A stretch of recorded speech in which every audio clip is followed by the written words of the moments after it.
Baik, selamat pagi untuk teman-teman semua dan untuk Pak Baskoro. Hari ini akan dilaksanakan presentasi oleh kelompok 6. Perkenalkan, nama saya Enita Setiawati. Saya yang akan menjadi moderator untuk presentasi hari ini. Saya akan membacakan beberapa peraturan yang akan dilaksanakan dalam presentasi hari ini. Yang pertama adalah waktu yang diberikan untuk pelaksanaan presentasi adalah 15 menit dengan sesi tanya jawab selama 5 menit. Yang kedua adalah untuk seluruh peserta presentasi diwajibkan untuk menonaktifkan mikrofon selama presentasi berlangsung, kecuali untuk presenter yang sedang memaparkan presentasi. Yang ketiga adalah sesi tanya jawab terdiri dari 3 pertanyaan yang akan dilaksanakan selama 5 menit. Yang keempat adalah penanya dapat menggunakan fitur Raise Hand untuk menanyakan pertanyaan atau dapat disampaikan dengan langsung atau dapat menggunakan room chat untuk menanyakan pertanyaan kepada kelompok yang sedang mempresentasikan. Dan para peserta dapat menanyakan presentasi setelah dipersilakan oleh moderator. Sekian peraturan yang telah saya sampaikan. Untuk kelompok 6 dapat dimulai presentasinya.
Halo, suara saya masuk?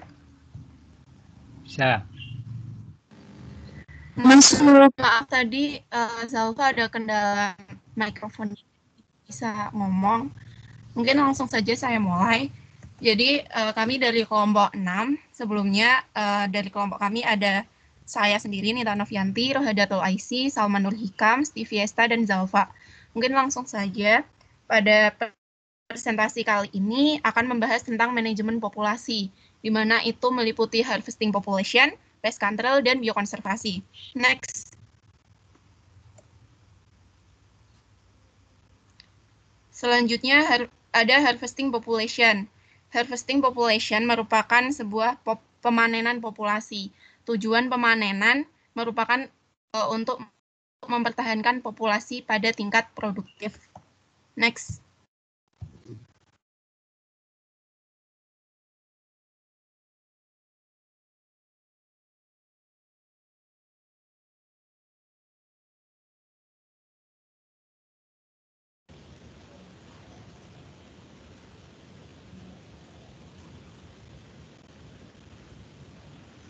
Ya, jadi harvesting population itu memiliki tujuan. Tujuannya itu ialah mempertahankan populasi pada tingkat yang produktif.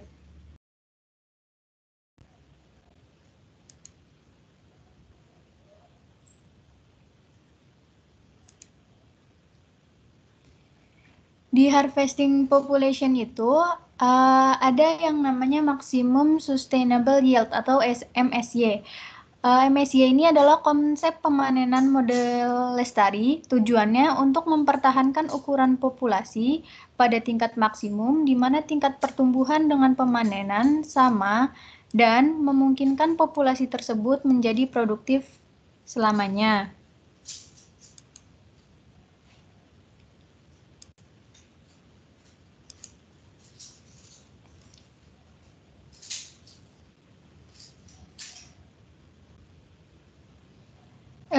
MSY ini mempunyai strategi, itu ada 4. Yang pertama itu constant quota harvesting, yang kedua constant effort harvesting, yang ketiga itu fixed proportion harvesting, yang terakhir fixed escapement harvesting. Yang pertama itu constant quota harvesting.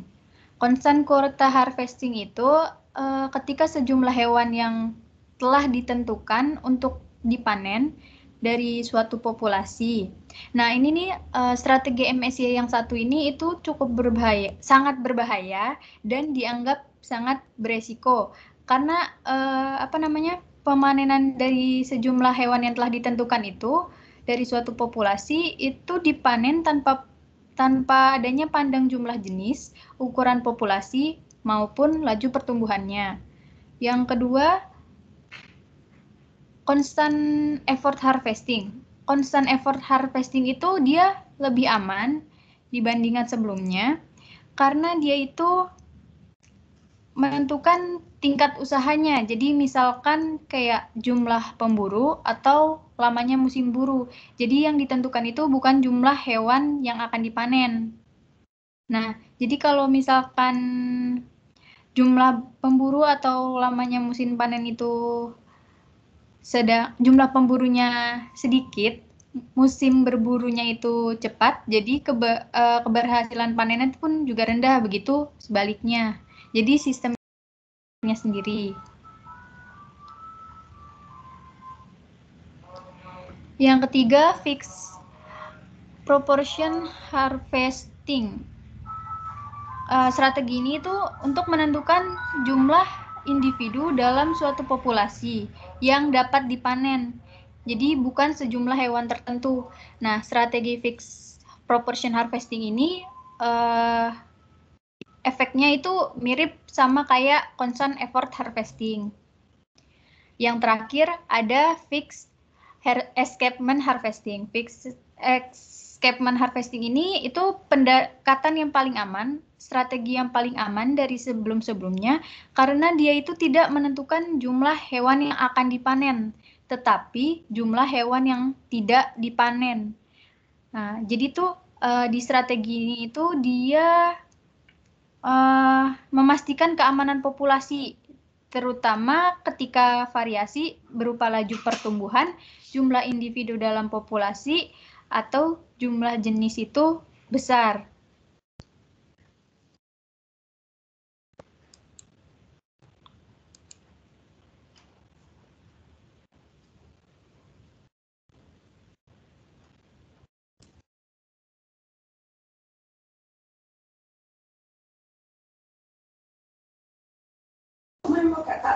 Selanjutnya yaitu pest control.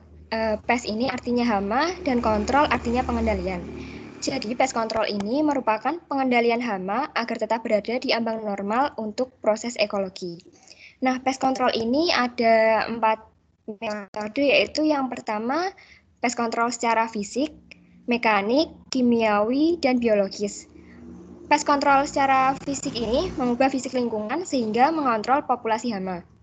Yang kedua yaitu pengendalian hama secara mekanik dengan mengontrol hama dengan tangan langsung ataupun bantuan alat tertentu.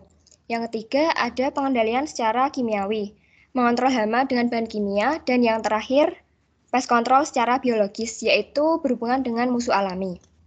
Hama yang dikendalikan dapat berupa nyamuk, tikus, lalat, kelelawar ataupun sejenisnya. Yang pertama yaitu pengendalian secara fisik. Pengendalian secara fisik ini seperti pemanasan, pembakaran, pembasahan, gelombang suara. Nah, beberapa serangga tidak tahan terhadap suara tertentu. Sehingga gelombang suara ini diperkirakan dapat mengendalikan hama tersebut.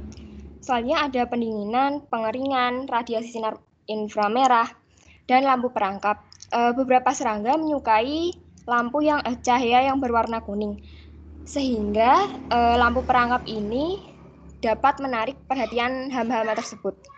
Selanjutnya yaitu pengendalian secara mekanik. Pengendalian secara mekanik dilakukan sederhana, membutuhkan banyak tenaga, waktu yang lama, dan kurang efektif. Namun, dari sisi positifnya, pengendalian secara mekanik ini tidak berpengaruh negatif terhadap lingkungan. Contohnya yang pertama yaitu pengambilan langsung dengan tangan, seperti pengambilan hama dan telur tanpa bantuan alat apapun. Yang kedua yaitu ini sama kayak perburuan tikus di suatu daerah. Terus yang ketiga ada perangkap, seperti menangkap serangga dengan alat perangkap tertentu maupun penangkapan tikus. Yang keempat ada pengusiran. Contohnya yaitu seperti mengusir burung menggunakan orang-orang sawah atau bunyi-bunyian tertentu. Contoh lain ada pemangkasan cabang tanaman yang terkena hama dan ada juga pembungkusan buah. Selanjutnya akan dijelaskan oleh Nita. Selanjutnya ada pengendalian secara kimiawi. Seperti yang dijelaskan tadi, pengendalian secara kimiawi itu menggunakan bahan kimia, contohnya pestisida. Nah, bahan pestisida yang sering digunakan itu ada deltametrin, labdacilotlin, vermetrin, dan fipronil. Next, selanjutnya ada pengendalian secara biologis.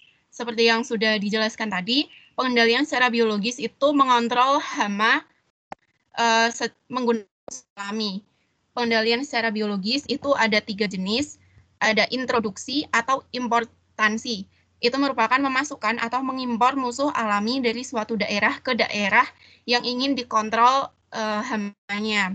Introduksi ini biasa terjadi ketika hama di suatu populasi itu bersifat invasif, sehingga diperlukan pemasukan musuh alami atau agen pengendali biologis ke populasi tersebut.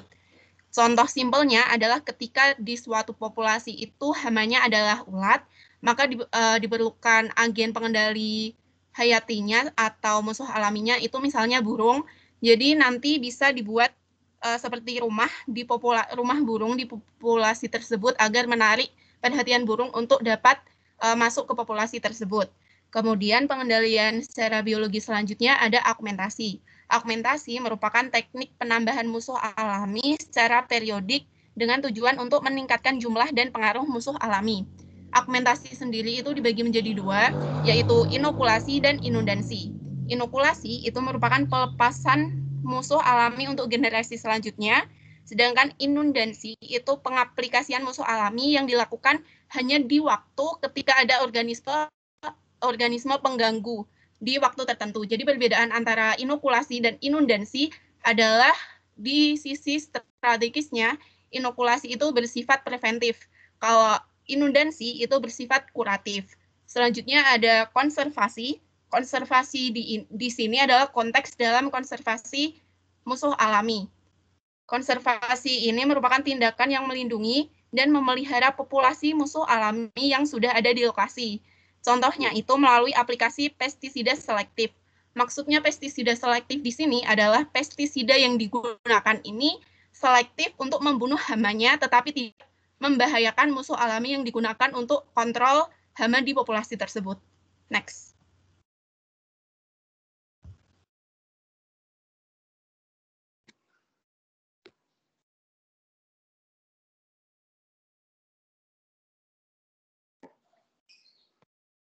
Next. Selanjutnya ada biologi konservasi. Biologi konservasi merupakan cabang ilmu biologi yang bergerak dalam bidang pelestarian makhluk hidup dan lingkungan. Biologi konservasi bukan sekedar ilmu konsep, tetapi merupakan ilmu terapan yang memerlukan keyakinan, pemahaman, dan aplikasi yang terus-menerus dan berkelanjutan. Next.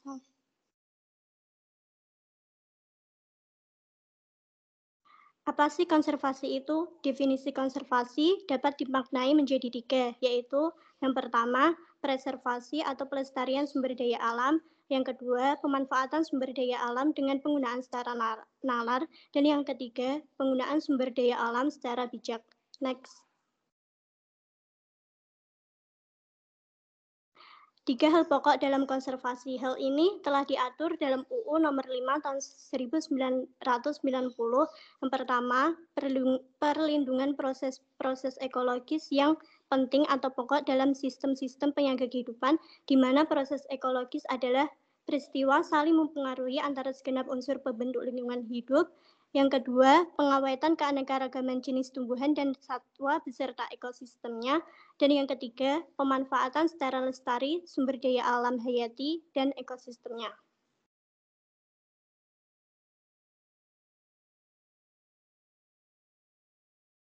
Sekian dari kelompok kami kembalikan kepada moderator. Baik, terima kasih untuk kelompok 6 yang sudah mempresentasikan. Sekarang dibuka sesi tanya jawab untuk teman-teman semua. Yang ingin bertanya, silakan bisa raise hand. Oke, udah ada 3 penanya. Yang pertama itu ada Henita, yang kedua ada Andika, dan yang ketiga ada Eki. Untuk yang pertama, Henita bisa dipersilakan bertanya, bisa langsung di sini aja atau di room chat. Oke, langsung aja di sini ya, Mei. Oke, boleh Hen, silakan Hen. Jadi, aku mau nanya, tadi dijelasin kan ada strategi MSY. Nah, itu kan ada 4 jenis tuh. Bisa tolong jelasin nggak sih contoh penerapan dari 4 jenis Iya tuh, 4 contoh dari strategi MSY itu. Makasih.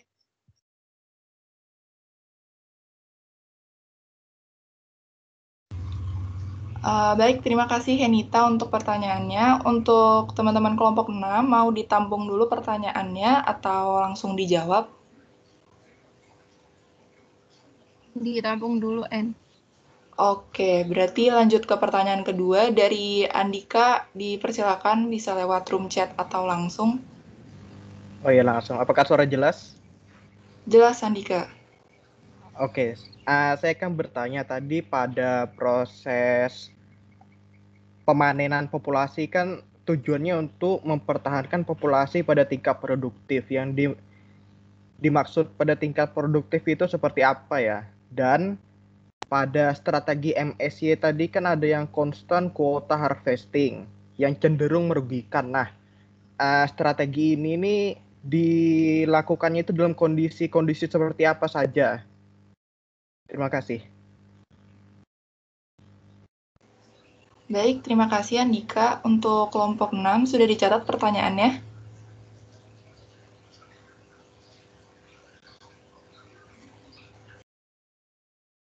Sudah, Nita. Sudah. Oke, lanjut ke penanya ketiga ya. Untuk Eki, silakan Ki untuk bertanya lewat room chat atau langsung. Oke, makasih Anita. Saya ingin bertanya, tadi kan Nita menjelaskan tentang pengendalian biologis ya. Nah, di situ kan ada proses introduksi untuk sebagai musuhnya.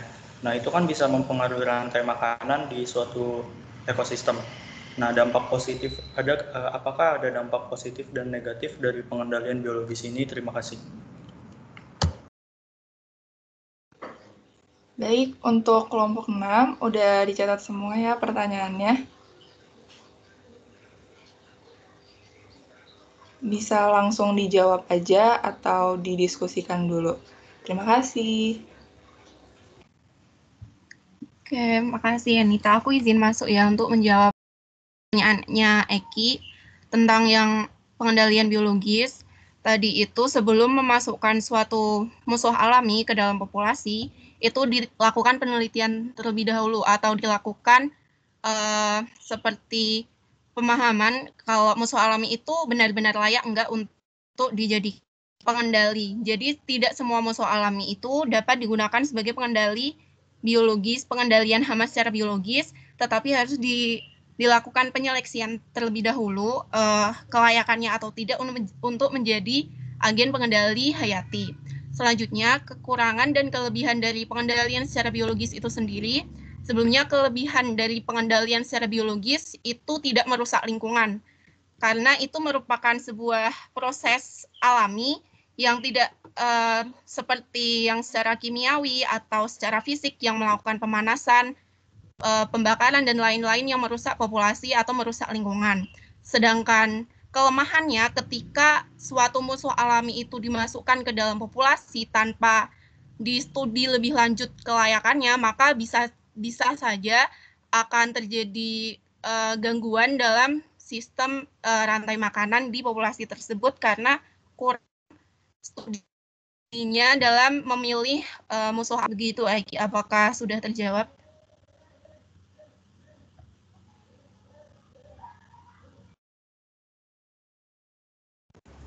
Oke, makasih Nita.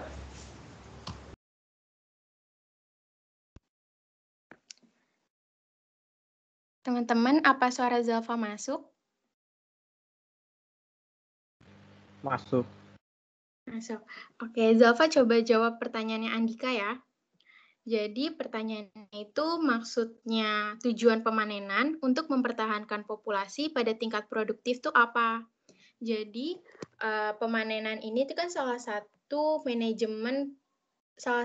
cara untuk memanajemen jumlah individu pada suatu populasi.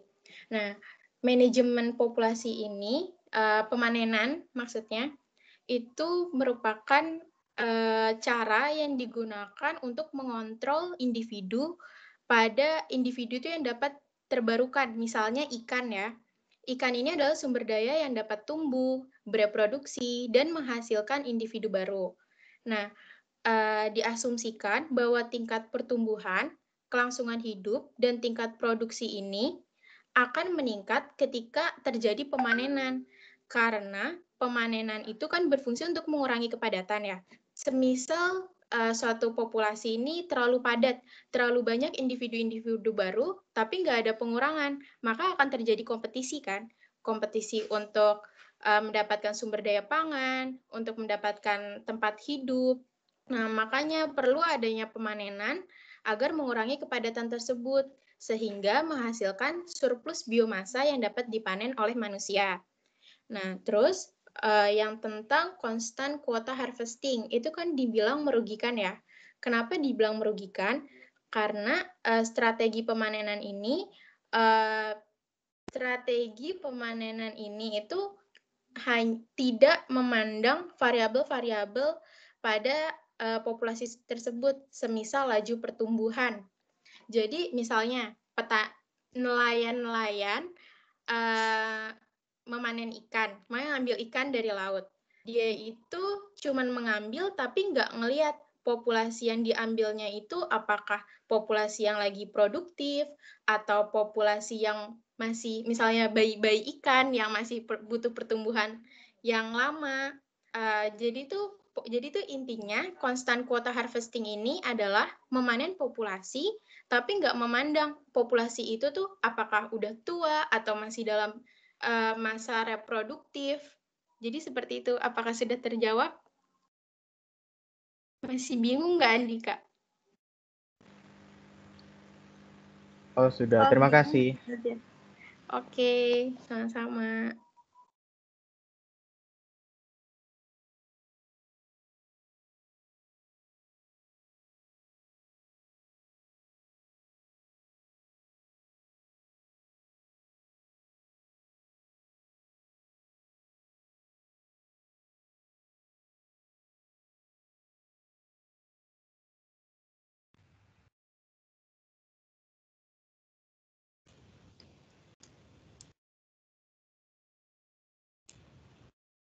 Di sini saya mau jawab pertanyaannya Henita ya tadi.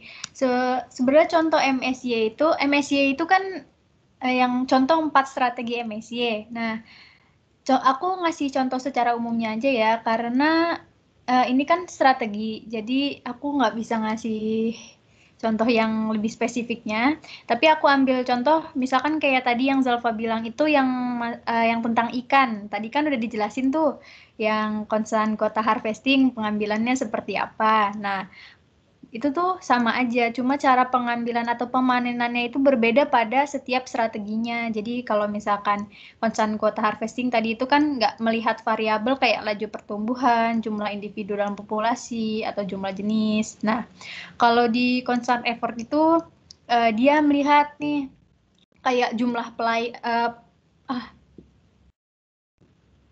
jumlah nelayannya itu ada berapa, terus lamanya nelayan berlaut itu berapa lama, itu tuh yang menentukan si keberhasilan panennya itu gitu.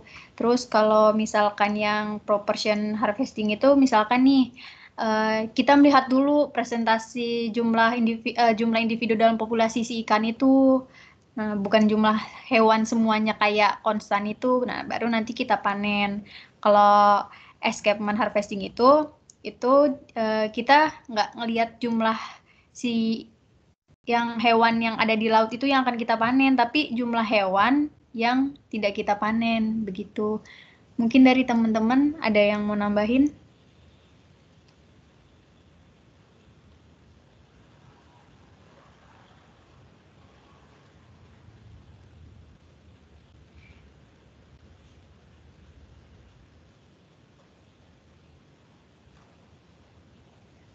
Dari Henita sendiri sudah jelas belum? Dari aku udah cukup jelas kok, Sal. Oke. Makasih ya, Sal. Iya, sama-sama Henita.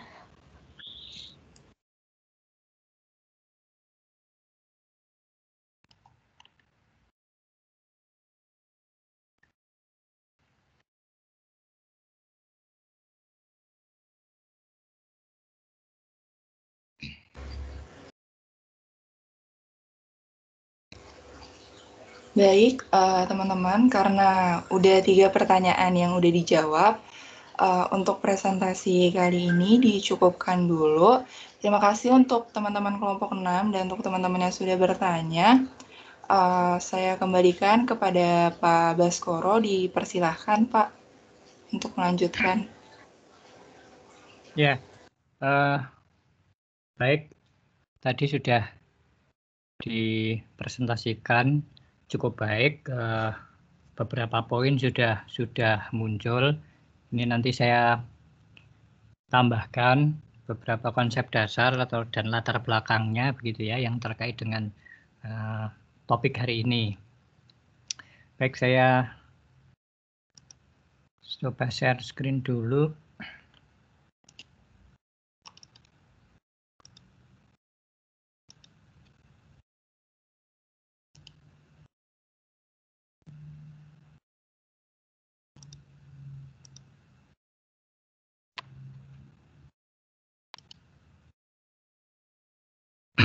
Ya,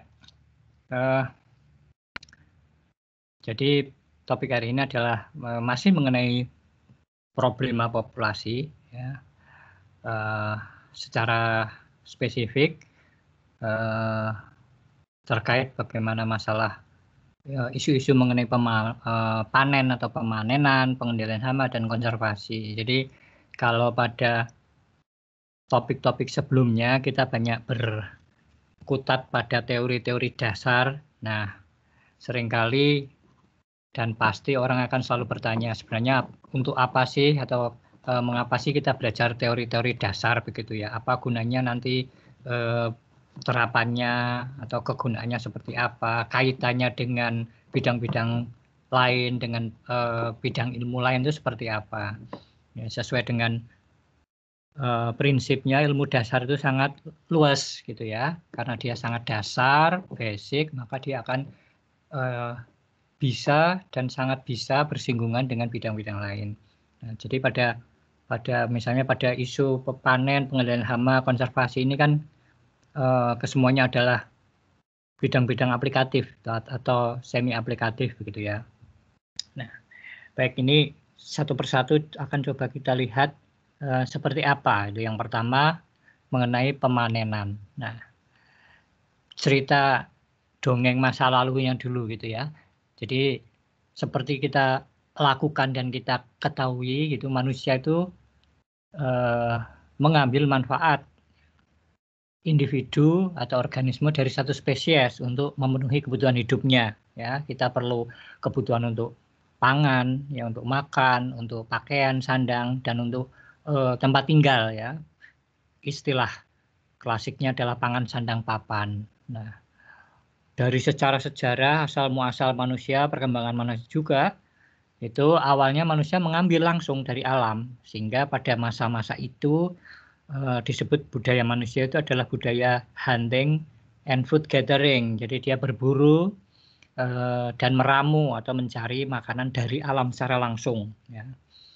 Nah, karena pada waktu itu perkembangan pengetahuan dan teknologinya masih minimalis. Ya.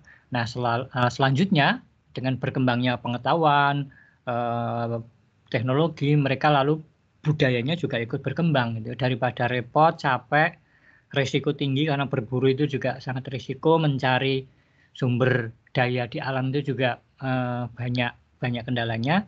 Maka manusia berpikir bagaimana kalau sumber daya itu didekatkan, maka muncullah budidaya ya untuk sebagian spesies. Ya. Nah, jadi spesies-spesies yang awalnya liar lalu didomestikasi ya, dengan kemampuan mereka sehingga spesies tersebut bisa dipelihara dekat dengan manusia dan diambil manfaatnya. Ya. Meskipun demikian, meskipun dalam dunia pertanian, peternakan itu sudah cukup berkembang, tapi hanya menyangkut beberapa spesies, gitu ya. Mayoritas masih mengandalkan dari alam. Kalau kita lihat misalnya tanaman yang kita makan itu jumlah jenisnya berapa? Ya, paling tidak nyampe 100 spesies.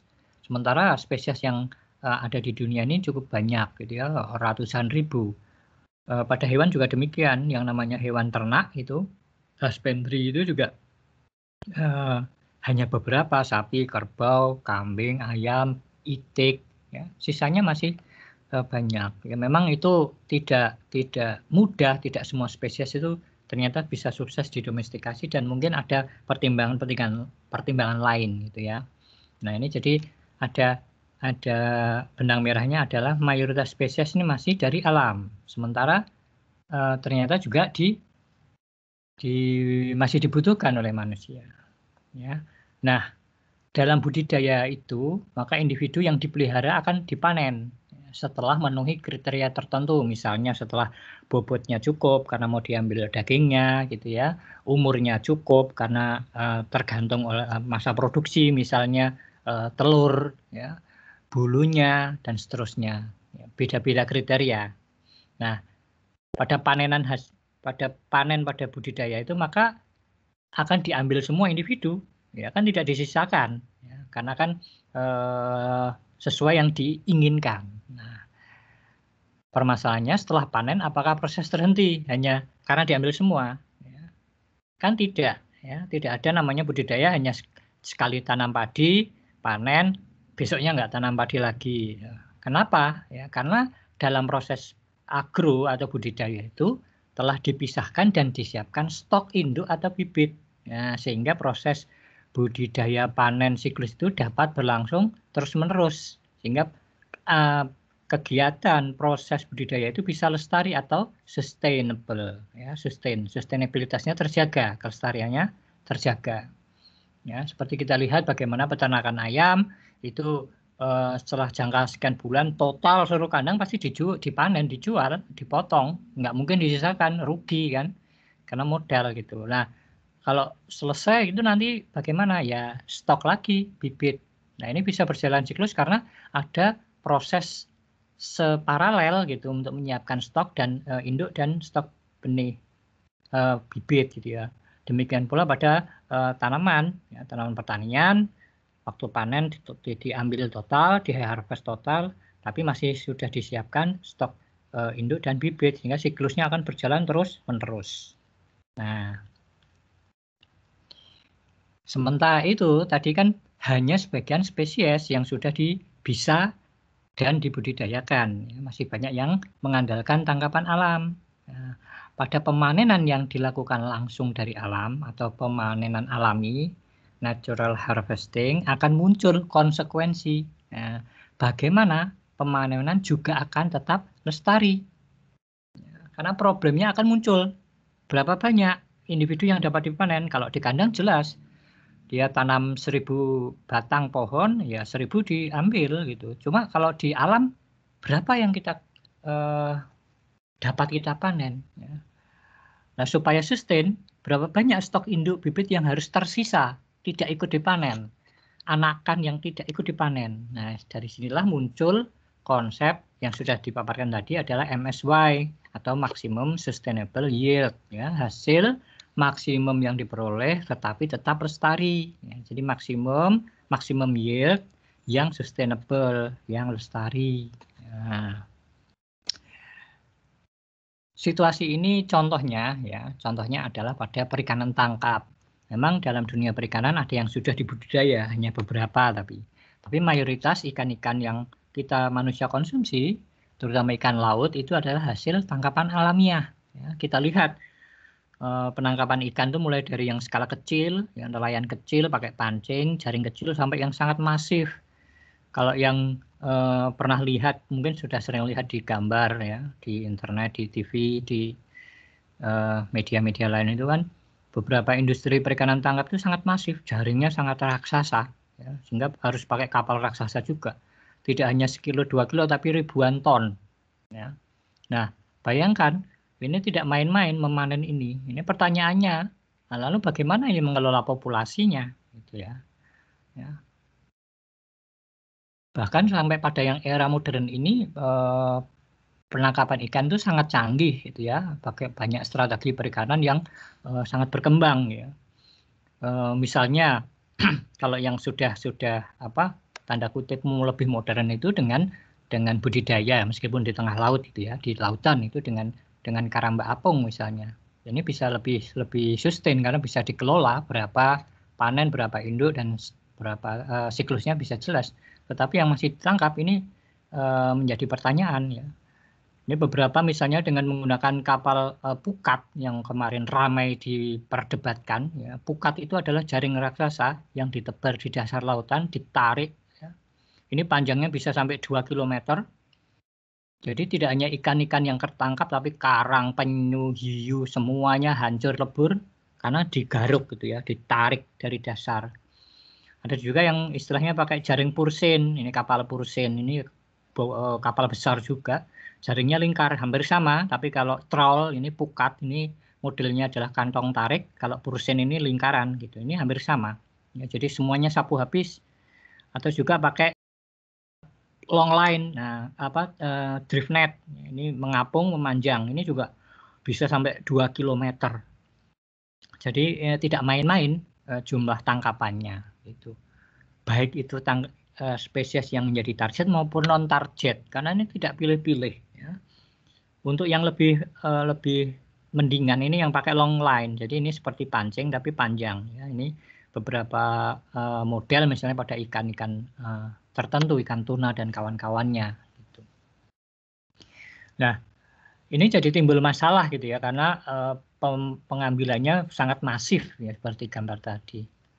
Nah, dalam konsep MSY ini sudah digambarkan secara grafikal gitu ya, bagaimana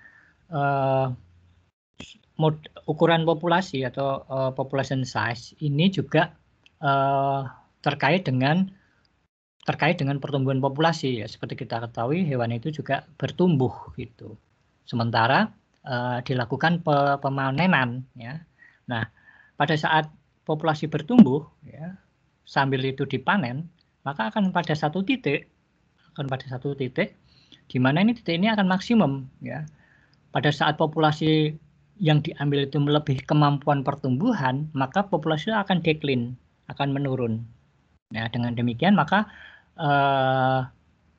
harus ditetapkan berapa ukuran yang paling ideal untuk pemanenan yang sejalan dengan pertumbuhan populasi. Nah, di sini ada titik-titik singgung di mana laju pertumbuhan populasi ini setimbang atau setara dengan laju pemanenan. Nah, pada titik inilah jauh sebelum titik maksimum tercapai, ini harusnya sudah dihentikan. Kalau pada titik maksimum ini yang dilakukan, maka populasi akan sustain. Ya. Kalau melebihi ini, populasi akan crash karena dia akan drop. Karena kemampuan pertumbuhan kalah dengan kemampuan mengambil. Ya. Ini satu sisi. Dari sisi regulasi populasi satu spesies. Ya. Nah, ini juga gambaran yang sama gitu ya. Bagaimana MSY ini menjadi titik-titik kritis dalam pemanenan di alam. Ya. Pada saat fishing effort atau pengambilan ikan ini masih rendah, ya, secara moderat, ya, ini maka yield-nya masih bagus. Pada saat mulai intensif, dia mulai menuju titik kritis sampai titik MSY, ya, full fish. Ini artinya penangkapannya sudah maksimum. Nah, kalau ini diteruskan, maka ada istilah overfishing, ya, kelebihan beban dalam penangkapan ikan. Nah, ini yang jadi isu dalam dunia perikanan, ya, di Indonesia maupun di mana-mana mengenai overfishing. Mungkin pernah dengar istilah overfishing itu, yaitu pengambilan ikan secara berlebihan sehingga populasinya akan menurun, depleted. Nah, di samping urusan populasi, problem yang lain ini jadi sekaligus kalian mengingat-ingat bagaimana dalam ekologi mengapa diajarkan atau mempelajari rantai makanan, mengapa diajarkan pertumbuhan populasi, mengapa harus memahami demografi, ya. Nah, di sini ini salah satu contohnya adalah ikan tuna yang favorit digunakan untuk konsumsi manusia, ya, banyak ditangkap ini karena harganya mahal, rasanya enak, terutama masakan-masakan Jepang gitu ya. Ini seperti misalnya bluefin tuna, tuna sirip biru. Nah, pada saat dewasa dia bisa sangat besar, bisa sampai 3 meter. Pernah lihat gitu di YouTube, di video itu yang dilelang harganya sampai miliaran. Ini tangkapan dari Indonesia. Ini dia merupakan spesies migratori. Dia bisa menempuh jarak ribuan mil gitu. Bisa mencapai hampir setengah ton bobotnya. Nah, masalahnya penangkapan ini susah. Karena ikannya besar, harus pakai alat tangkap yang besar, kapal besar. Sementara mayoritas kapal-kapal kecil pasti kemampuannya ikan kecil. Nah, masalahnya yang ikan kecil-kecil yang ditangkap ini akan mempengaruhi. Kenapa? Karena akan mempengaruhi demografi. Dia belum matang kelamin sudah ditangkap. Kalau ini diteruskan terus-menerus, maka populasinya akan drop. Meskipun mungkin panennya nggak banyak, tetapi akan mempengaruhi demografi. Tidak pernah individunya mencapai matang kelamin. Ya, pada suatu masa maka populasi itu akan hancur. Sehingga ada dalam penangkapan itu maka diatur ukuran mata jaring. Ya, kenapa? Kalau mata jaringnya terlalu halus, maka ikan-ikan yang masih muda ikut tertangkap. Tapi kalau mata jaringnya besar, maka yang kecil-kecil lolos. Yang tertangkap hanya yang besar-besar yang sudah sempat bertelur saja. Nah, ini. Nah, selanjutnya juga masalah rantai makanan gitu ya. Diketahui bahwa tuna ini merupakan rantai makanan. Dia memangsa ikan-ikan makarel atau sarden dan ikan-ikan kecil lain. Makarel sendiri juga memakan kecil. Ikan kecil memakan plankton, ya. Dan tuna sendiri ini merupakan mangsa dari hiu. Nah, bayangkan kalau populasi tuna ini hancur, maka akan mempengaruhi kesetimbangan populasi makarel. Kalau populasi makarel ini meledak, ya, maka plankton-plankton itu juga akan hilang karena dia overgrazing oleh makarel. Dan efeknya nanti akan terjadi perubahan iklim. Kok bisa tuna hilang, bisa muncul perubahan iklim? Ya karena suplai oksigen terbanyak itu bukan dari hutan tropis, tetapi dari fitoplankton. Jadi nggak terbayang kan penangkapan ikan yang berlebihan itu bisa mempengaruhi perubahan iklim. Ya, ini kalau anak biologi harusnya paham, anak perikanan nggak paham ini, ya. Nah, kasus-kasus ini overfishing ini terjadi puluhan tahun ya, sejak tahun 70-an itu sudah menjadi isu ya. Itu yang makanya menjadi kemarin Indonesia perang melalui Bu Susi itu yang berkuar-kuar untuk mencegah illegal fishing dengan menangkap ikan kapal-kapal ilegal itu. Mereka idealnya memang dalam penangkapan itu ada izin, ada kuota tangkap berapa banyak, alatnya apa, tetapi banyak yang mencuri-curi gitu ya. Mereka menangkap ikan tengah laut. Harusnya ikan tangkapan dibawa ke pelabuhan untuk dilaporkan berapa jumlah tangkapannya, alatnya apa, sehingga statistika populasinya bisa dikontrol. Tetapi enggak, mereka enggak kembali ke pelabuhan, tapi di tengah laut sudah dijual. Yang dibawa ke daratan hanya sedikit, sehingga kesannya saya hanya panen 10 kilo, padahal di tengah lautan dia panen 5 ton. Nah ini terjadi transshipping namanya. Nah, ini yang kemarin dilarang dan sampai sekarang harus dilarang ini. Nah bayangkan dalam tahun 2010, kuota tangkap yang harusnya diberikan untuk 1 tahun itu habis dalam 1 minggu saja, bayangkan. Begitu serakahnya. Ini diserakai oleh 1.700 kapal. Gitu. Nah, ya. Ini terjadi penurunan stok tuna yang cukup drastis dalam tahun ke tahun, dari tahun 60 sampai 2000. Ini kelihatan datanya. Ya. Mereka sudah cukup canggih gitu ya, pakai satelit, pakai pesawat untuk mengubur ikan. Ini. Nah, rata-rata yang menjadi masalah ini adalah negara Jepang. Negara Jepang ini pelahap ikan paling tinggi dan suplai tuna ini paling banyak ke sana. Ya, meskipun juga Indonesia menjadi bagian. Nah, overfishing ini juga menimbulkan permasalahan pada populasi lain ya, karena ada bycatch ya. Bycatch itu adalah ikan spesies-spesies yang tertangkap tidak sengaja. Meskipun yang ditarget adalah tuna, tapi udang ikut, hiu ikut, lumba-lumba ikut, penyu ikut ini. Nah, ini juga menjadi permasalahan ya. Banyak dari data ini banyak spesies-spesies di daerah Atlantik yang mulai menurun, decline ya. Ini spesies-spesies yang di dasar laut, ya, yang demersal. Mengapa? Karena pakai pukat, ya, ke garuk, ke ikut semua. Nah, ini status lautan potensi populasi kita ini sudah 50% tereksploitasi, sudah overfishing. Ya, hanya sedikit yang bisa recover, 1% yang recover. Ini. Sehingga kalau tidak diregulasi populasinya, maka akan terjadi kehancuran. Nah, ini bisa satu ilustrasi bagaimana pemanenan di alam itu tidak sederhana ya. Jadi harus kita tahu bagaimana laju pertumbuhan satu spesies, laju reproduksinya, lokasinya di mana, rantai makanannya bagaimana, berapa panen ya. Boleh dipanen tetapi kita tidak dengan sembarangan gitu ya. Ini juga terjadi di alam, di terestrial ya. Berapa pohon yang bisa ditebang, berapa pohon itu. Kalau pohon itu tumbuhnya berbunganya 50 tahun baru berbunga, otomatis kalau kita menebang pohon umur 40 tahun, besok itu pasti akan hancur populasinya karena dia belum sempat bereproduksi sehingga tidak sustain begitu. Jadi problem-problem mengenai panen alam ini tidak sederhana, ini sudah menjadi masalah besar. Nah, sama contoh lagi misalnya pada penyu gitu. Penyu ini banyak ditangkap baik individu dewasa maupun telurnya. Ya, karena paling mudah mengambil.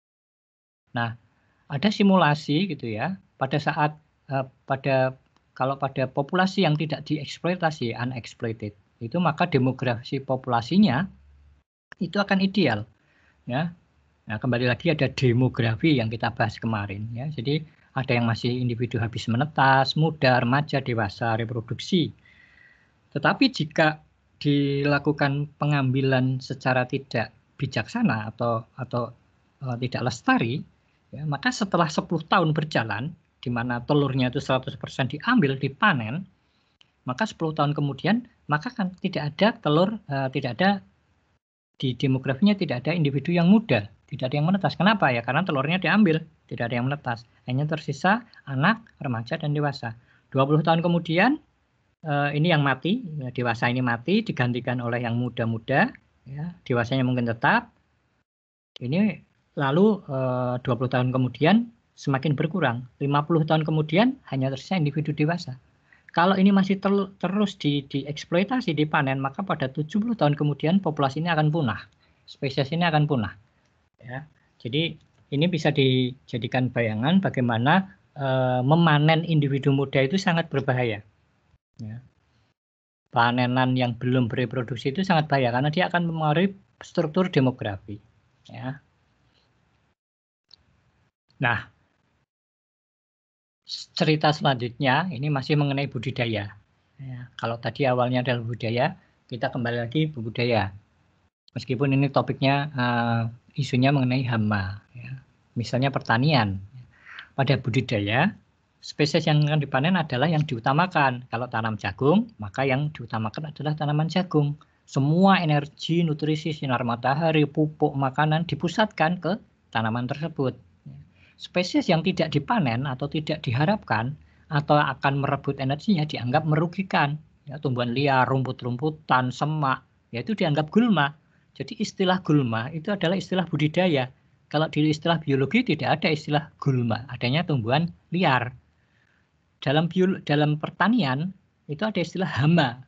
Itu hama adalah hewan non budidaya yang merugikan. Kalau di biologi tidak ada istilah hama. Ya, orang biologi nggak kenal itu hama. Di hutan itu tidak ada hama. Ya, adanya adalah hewan liar. Nah, karena mereka tidak diambil manfaatnya dan berpotensi untuk berkompetisi, maka dianggap merugikan. Karena dianggap merugikan, maka dibasmi dan dihilangkan. Satu sisi, maka ekosistem pertanian menjadi ekosistem yang tidak stabil. Mengapa? Diversitasnya rendah, hanya ada 1-2 spesies saja. Nah, seperti diketahui, spesies yang ekosistem yang tidak stabil itu sangat rentan. Ya, begitu ada ledakan populasi kompetitor, ya, maka itu akan gampang hancur yang menjadi kompetisinya. Jadi begitu hewan wereng gitu ya, wereng coklat itu meledak gitu, maka ya sudah habis sudah itu padi karena tidak stabil. Kalau di ekosistem alami tidak demikian karena wereng itu ada predatornya. Ya, sementara kalau di ekosistem buatan tidak ada predatornya, semuanya diusir, dihilangkan. Ya, burung diusir, kenapa? Karena dia makan biji. Padahal mungkin di samping makan biji dia juga makan serangga. Nah itulah. Ya. Nah dalam rangka memfokuskan ini maka biaya tinggi. Ya, untuk obat pembasmi, untuk tenaga penjaga, ya, dan juga cemaran yang dihasilkan ini high cost. Nah sementara karena budidaya itu mencari keuntungan, maka pasti mereka menghitung, gitu ya, hitung-hitungan berapa modal yang dikeluarkan untuk pengendalian hama, gulma, tenaganya, dan keuntungannya berapa.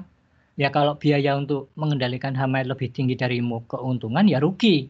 Nah, di sini maka dalam orang pertanian muncullah konsep ambang batas ekonomi dan tingkat kerusakan ekonomi. Ya, maksudnya begini, ini ada grafik, ya. Ini grafik ini adalah waktu, ya.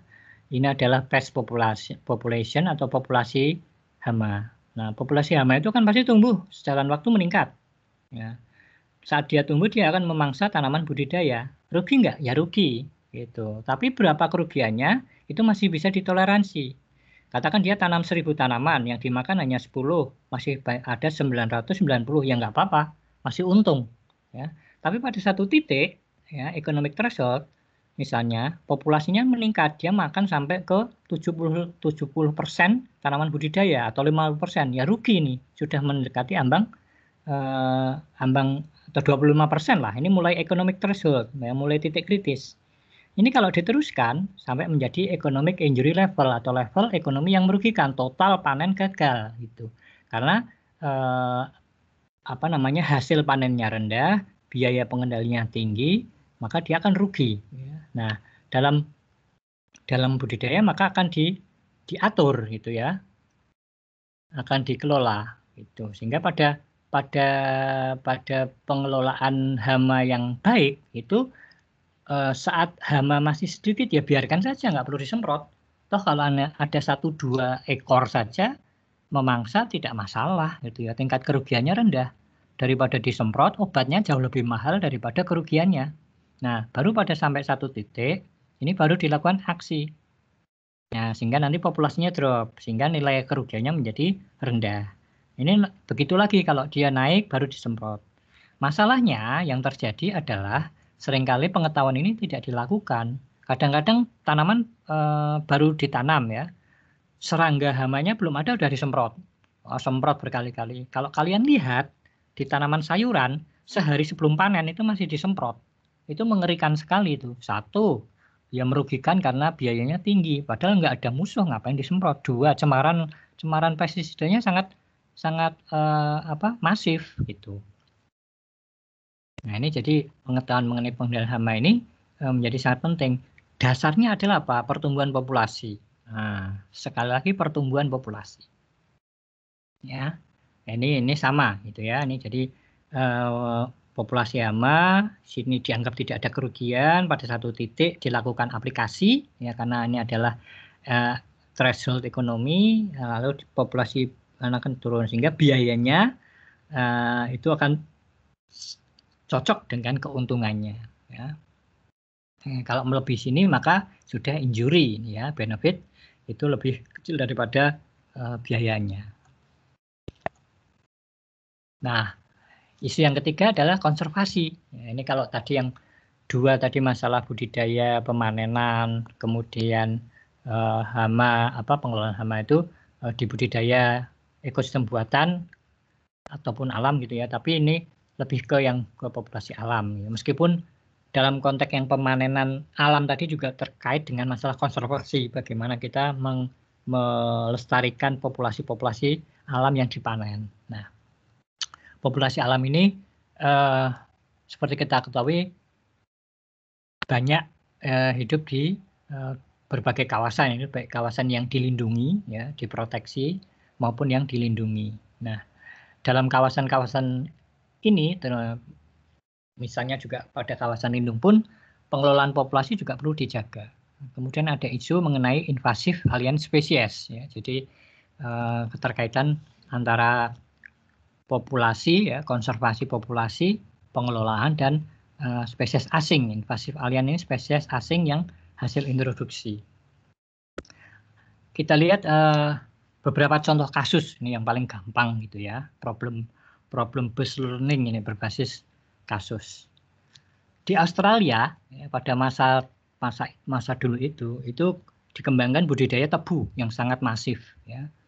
Mereka mengembangkan industri tebu, pertanian tebu yang sangat masif. Nah, dalam perkembangannya muncullah hama-hama serangga yang merugikan, yang merusak merusak tanaman tebu dan mengurangi hasil produksinya.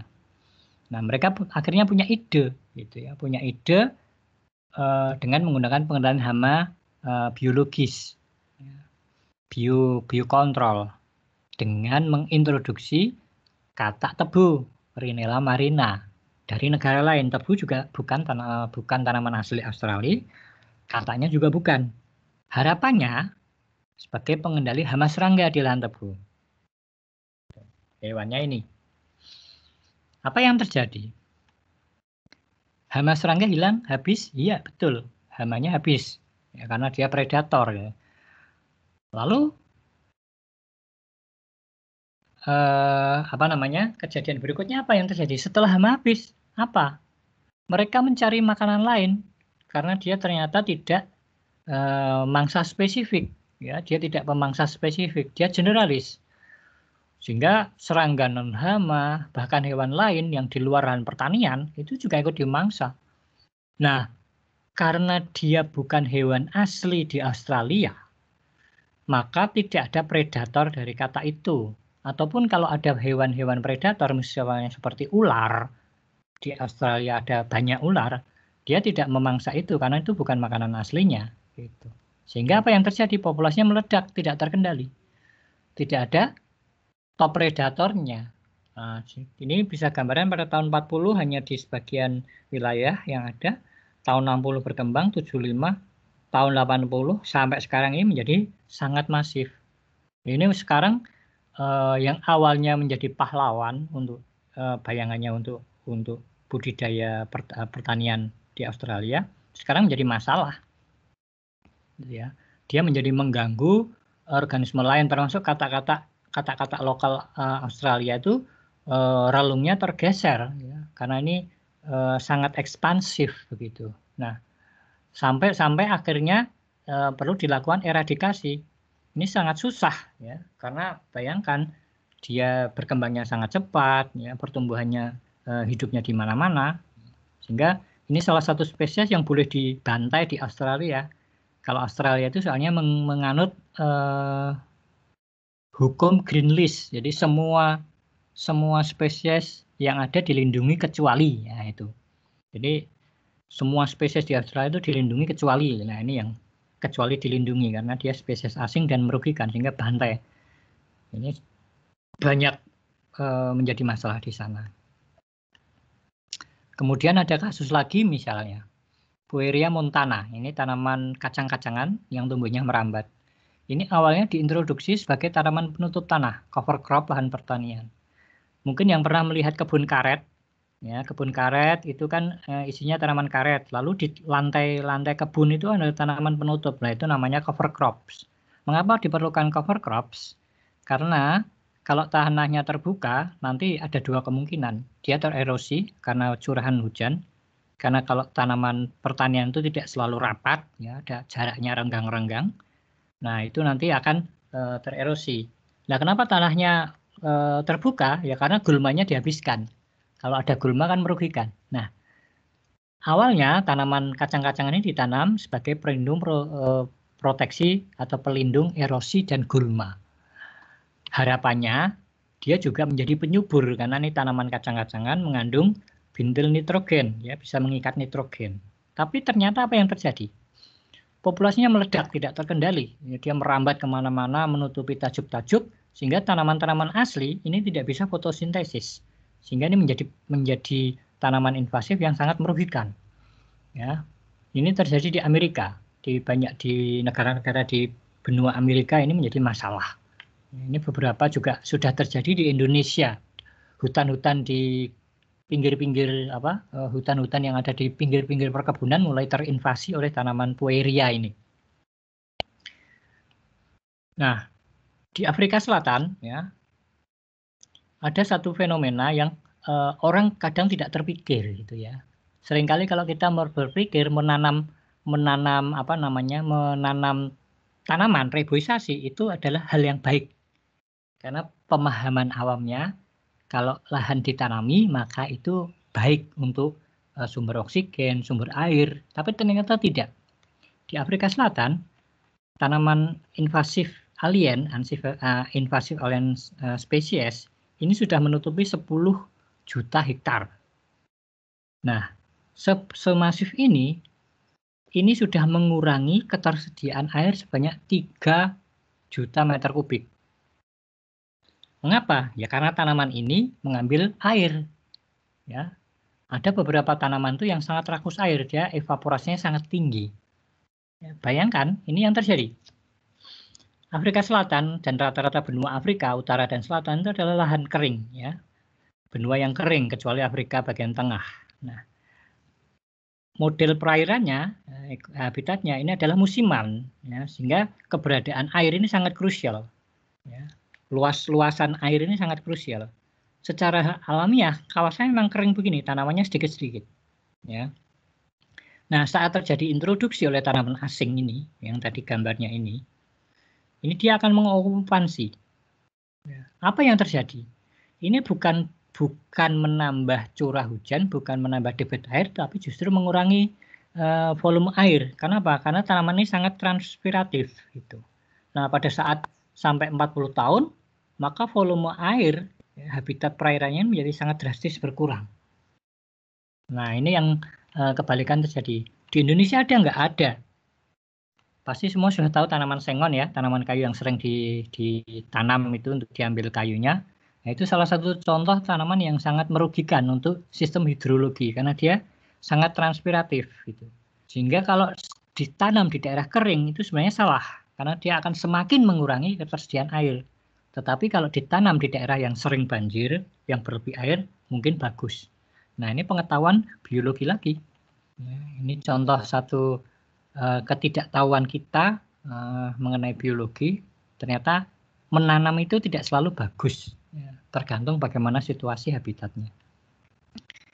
Contoh klasik lain adalah enceng gondok. Ya, dulu ini adalah tanaman hias yang dibawa untuk hiasan di Kebun Raya Bogor, lalu lepas dan tidak terkendali karena ini tidak ada musuhnya di wilayah asing. Ya, di banyak negara termasuk Indonesia, ini rawa bening dan rawa-rawa danau-danau lain menjadi sangat tertutup. Nah, ini susah dibasmi karena laju pertumbuhannya sangat pesat. Apalagi kalau perairannya ini sangat subur oleh organik. Sehingga meskipun sudah pakai peralatan mekanik sejak tahun 80. Bayangkan, 40 tahun yang lalu pengerukan ini sudah dilakukan, tapi tidak selesai-selesai sampai sekarang. Ya, ini bisa dibayangkan bagaimana masifnya spesies asing. Ya. Ini adalah satu problem populasi, pengelolaan populasi yang terkait dengan konservasi. Ini yang terakhir ilustrasi. Ya. Dari banyak taman nasional, salah satu yang ada di Indonesia adalah Taman Nasional Baluran di Jawa Timur. Ya. Ini terkenal sebagai Afrika Van Java, Afrikanya Pulau Jawa. Mengapa? Ini salah satu wilayah savana asli di Jawa. Lahannya adalah monsun, semi kering. Jadi kadang-kadang kalau musim kemarau seperti ini sangat kering, ya, seperti Afrika. Ini asli ini. Nanti kalau musim hujan hijau, tumbuh rumput-rumput. Ini merupakan habitat banyak satwa, ya, banteng, kerbau, rusa, dan sebagainya macam. Nah, secara alami yang namanya savana ini harus selalu terbakar. Harus selalu terbakar. Mengapa? Karena api panas itu membunuh, memutus dormansi biji rumput. Sebelum dia berkecambah, sebelum kena hujan, maka dia harus kena panas dulu. Setelah kena panas, dormansinya putus, turun hujan, dia berkecambah. Padang rumputnya tumbuh menjadi makanan, ya, terbakar. Tapi manusia, pemerintah menganggap kebakaran lahan itu jelek. Ya, sekarang kan tahu kan, kalau ada karhutla, kebakaran hutan dan lahan itu selalu menjadi isu sorotan. Itu sejak dulu juga begitu. Jadi kalau savananya terbakar itu ribut. Nah, lalu dengan gagahnya beberapa orang, beberapa ahli itu berupaya mengurangi efek kebakaran di savana. Caranya apa? Dengan membuat sekat bakar di pagar-pagar itu, ya. Jadi savananya ini ditanami semacam pagar itu dari tanaman Acacia nilotica dari Afrika. Tanaman ini karena dari Afrika dia tahan api, tahan kering, tahan api, tahan tebas gitu, ya. Sehingga harapannya seperti dinding, kalau ada api kebakaran ketemu ini, apinya tidak bisa melompat ke sana, ya, karena ini tahan api, sehingga asumsinya savana itu tidak habis terbakar. Sukseskah? Sukses, apinya tidak merajalela. Tapi dampaknya apa? Savananya merana. Mengapa? Populasinya ini meledak, tidak terkendali, bijinya gampang tumbuh, tahan kering gitu, ya. Nah, dulu ini semuanya savana, ya. Dulu ini semuanya savana. Sekarang yang tersisa savananya hanya sedikit. Sisanya, nah ini terekspansi oleh tanaman akasia. Lah ruginya apa? Lah ini rumputnya nggak tumbuh. Tanaman akasia itu berduri keras, tidak mau dimakan oleh hewan lain. Hewan tidak bisa menerobos. Ini sangat susah. Durinya sangat tajam, sepatu bot aja tembus. Ya ini sangat susah. Dipotong tumbuh lagi. Dibakar tumbuh. Itu satu-satunya cara adalah dengan dicabut. Cabut susah, akarnya sangat dalam.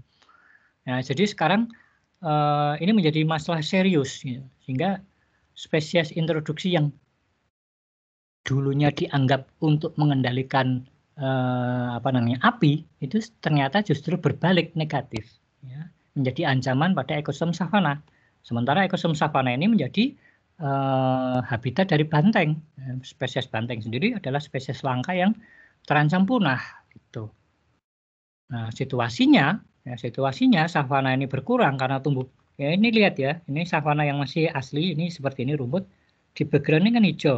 Ya, ini bukan hutan ini akasia. Ya, ini tidak bisa diterobos dan tidak bisa dimanfaatkan sebagai habitat banteng. Nah, dari sini bisa dilihat bahwa semuanya adalah saling terkait. Ya, bagaimana populasi itu tumbuh, bagaimana demografinya, interaksinya. Ya, kalau kita tidak tahu bagaimana interaksinya, rantai makanannya, salah-salah kita akan mengelola populasi, itu malah menjadi menghancurkan populasi. Ya, kira-kira dari itu dulu. Nanti kalau ada pertanyaan bisa kita diskusikan di chat room saja.